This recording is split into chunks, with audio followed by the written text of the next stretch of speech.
Mohammed Antrapa, and I'm here to welcome you to the fourth and final day of our Resilience Challenge.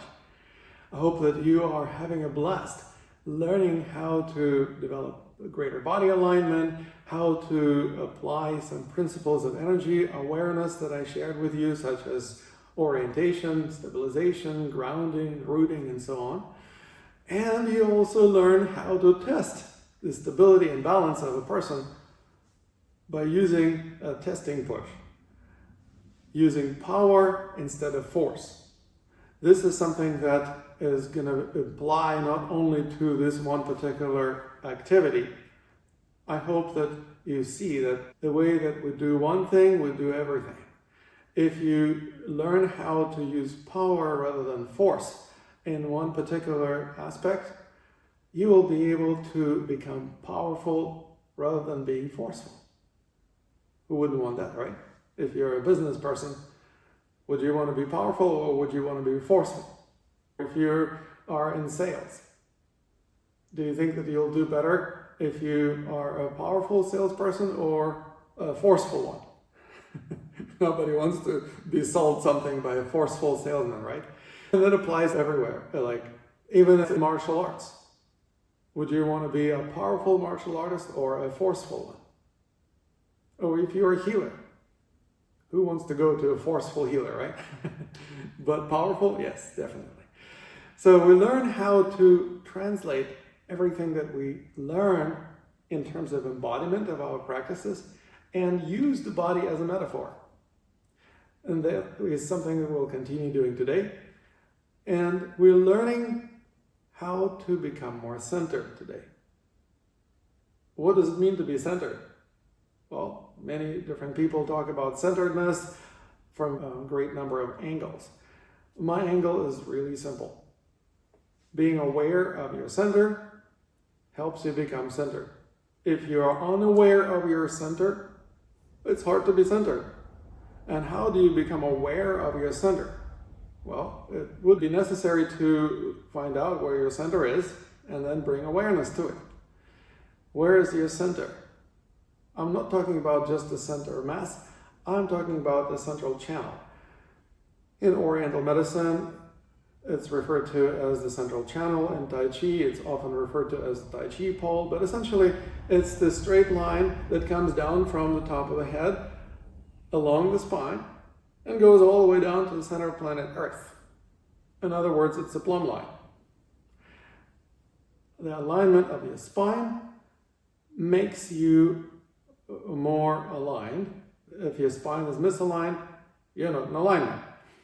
Now, how does that apply to centering?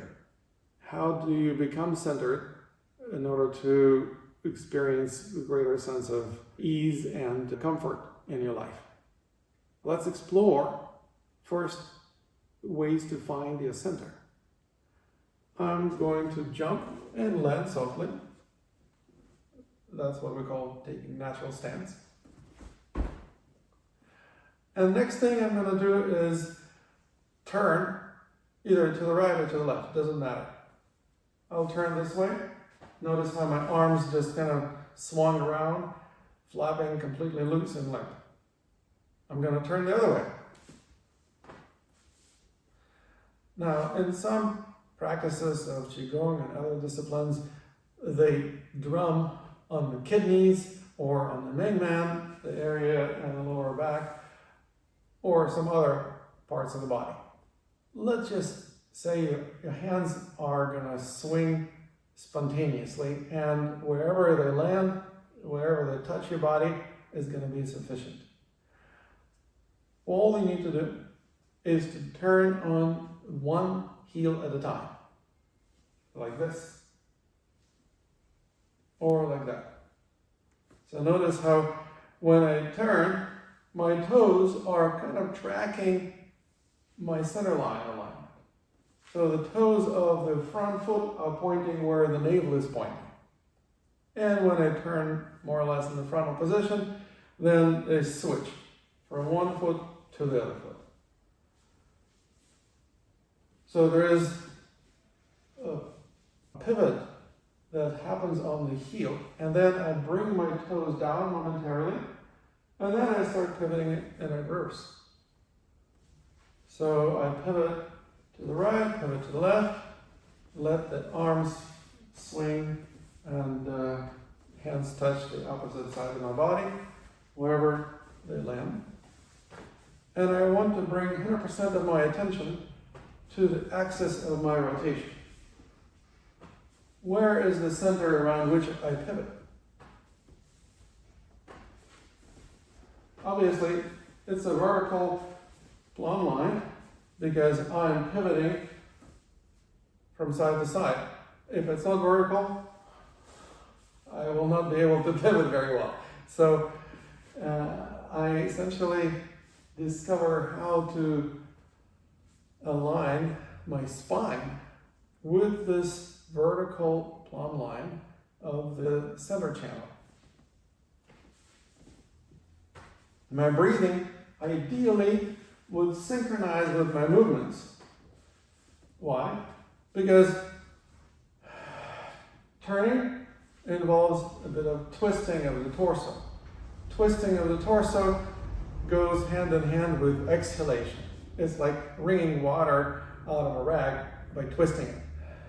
You expel the air out of your lungs when you turn, and inhale as you go through more or less frontal position of the body, and then exhale again on the other side.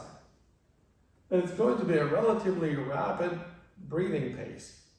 That's okay, because you are not hyperventilating right now. You're just simply going from side to side, turning from side to side, and breathing in sync with your movements, which is one of the principles of harmonious cultural movement. Synchronization of physiological functions, and breathing is obviously one of them, with the physical actions of the body.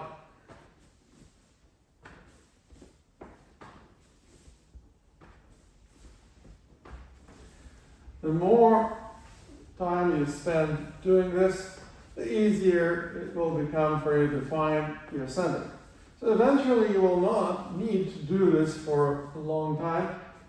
You will just turn from side to side a few times and you already remember where your center channel is.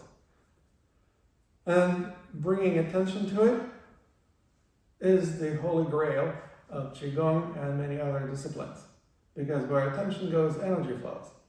As they say, Yi Dao, Qi Dao. And when you bring attention to your center, where does the energy flow?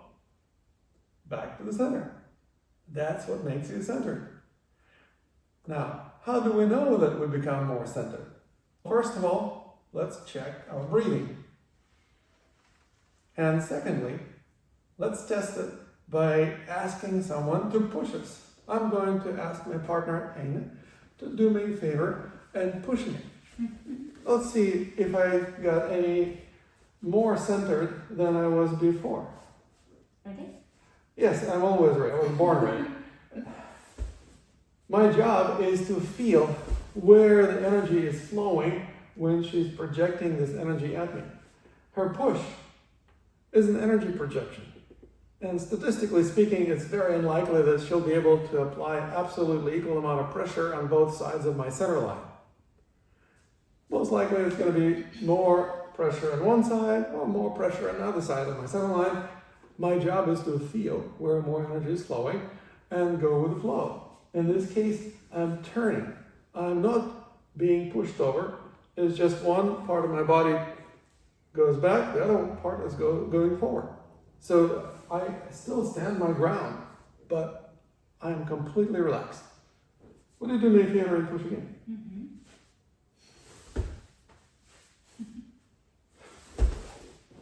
It's not easy to push me over, and I'm not resisting him. Yeah, you can push me as hard as you want. I'll try here now. Sure, why not? Okay, try it again. Try harder.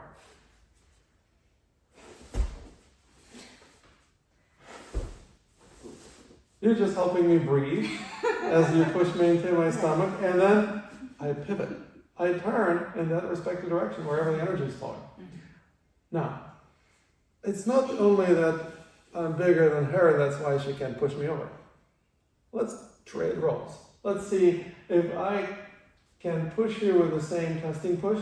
And do me a favor and take a natural stance and just do a brief centering practice.